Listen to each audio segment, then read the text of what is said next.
everybody, and let's continue our descent into the dark side. That's right, we're talking about the devil. We're talking about the negative half of the atom.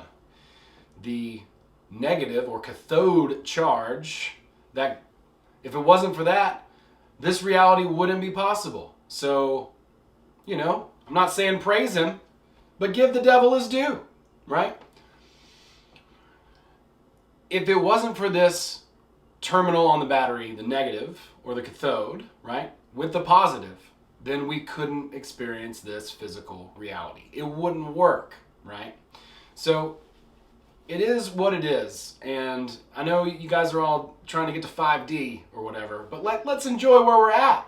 What about all that presence, So the last video I was talking about environment, and it's incredibly critical. All these principles in this book are, every single one of them. They're very important. I highly recommend listening to this book. I'd probably listen to it 100 times, the interview part with the devil. And it is amazing. It just keeps getting more and more revelatory.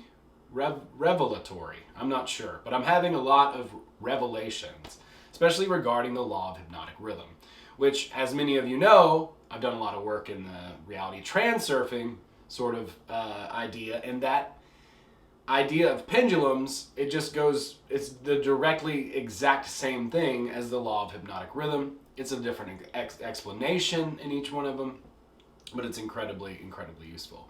So I was talking about environment, and I may have to continue to talk about environment a little bit in the next video, because there's a pretty critical nugget in these bars from the Dark Lord here, talking about 10 most common motives as human beings.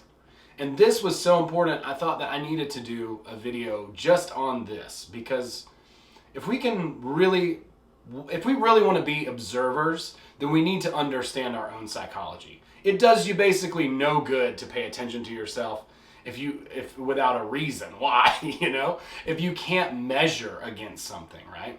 So that's why I like the Enneagram a lot. I think the Enneagram is an excellent tool because it's great. Yes, it's good. It's good to observe ourselves. We need to be observant and see what's happening within us. But if we don't have tools to understand what's going on within us, then, we're only going to do so well, right?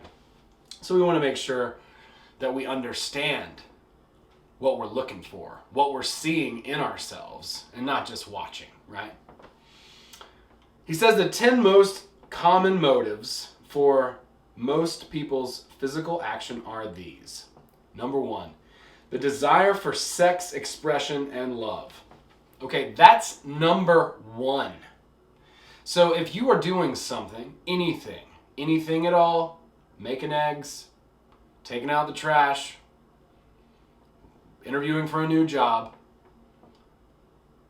there's probably some motivation in there for sex expression and love. Okay? Think about that. That's happening to everyone. It's not just observing ourselves too, right? We're observing other people.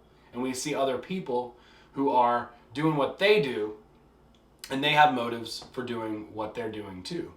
You ever see a guy in his 50s buy a super expensive sports car, put the top down, you know what I mean?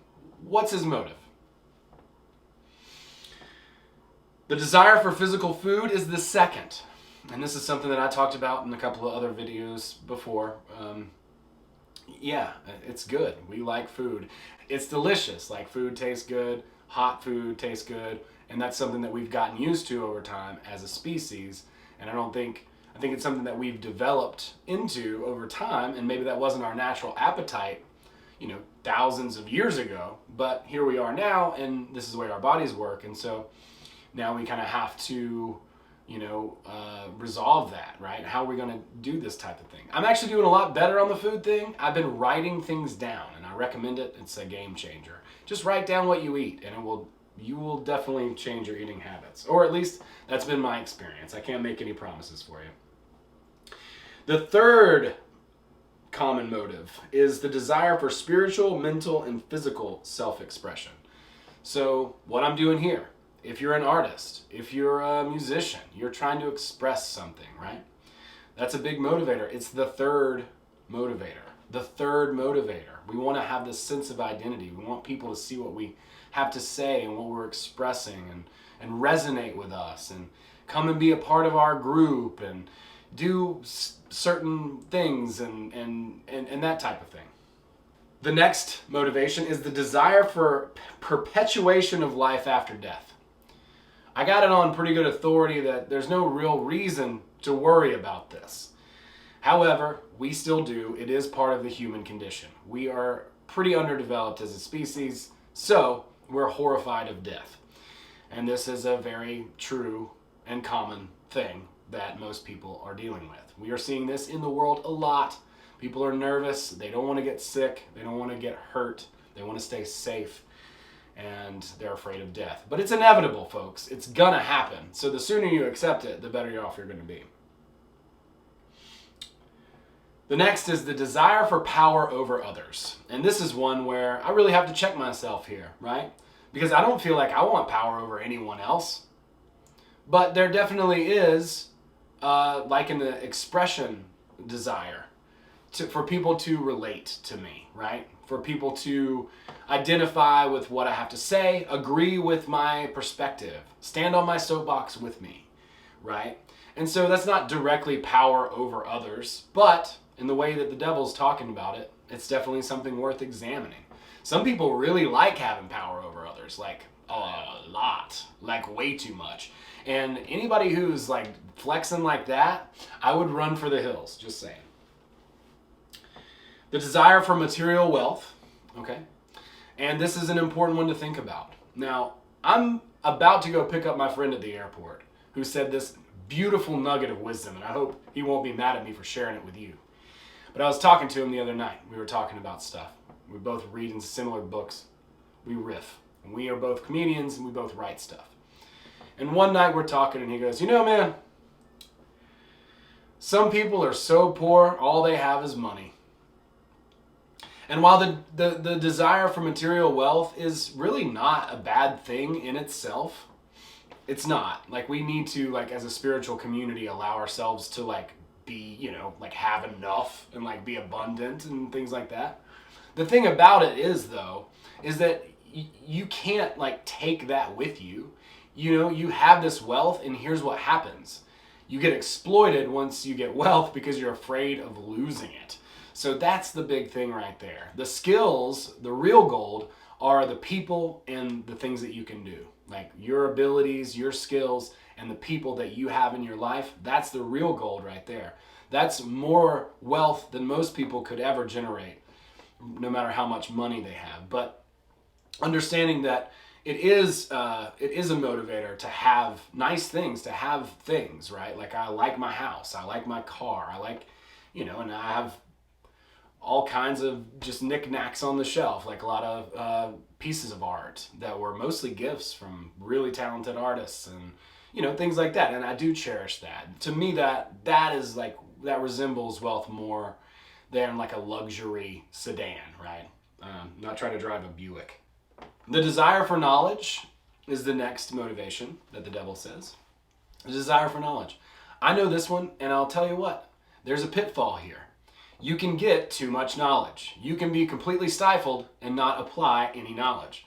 One of the reasons why I'm doing what I'm doing with the group is so that I personally am changing and I personally am having to be accountable for what I'm doing. I'm writing things down every single day. I have a vibe check checklist. There's one in one of the other videos. Perhaps I'll link it here as well, that I use every single day, and I log every little part of that. It takes me literally 2 minutes to do it. It takes no time at all.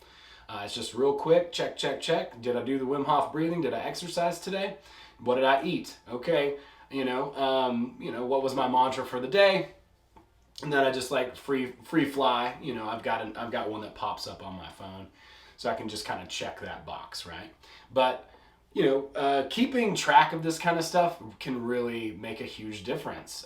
Some people like these apps. They use Notion. They use their Apple Watch. They use, you know, trackers and stuff like that. I don't really like that so much. You know, I have to keep some space open so that I can basically like sort of tune in to my heart and see what I feel inspired to do, right?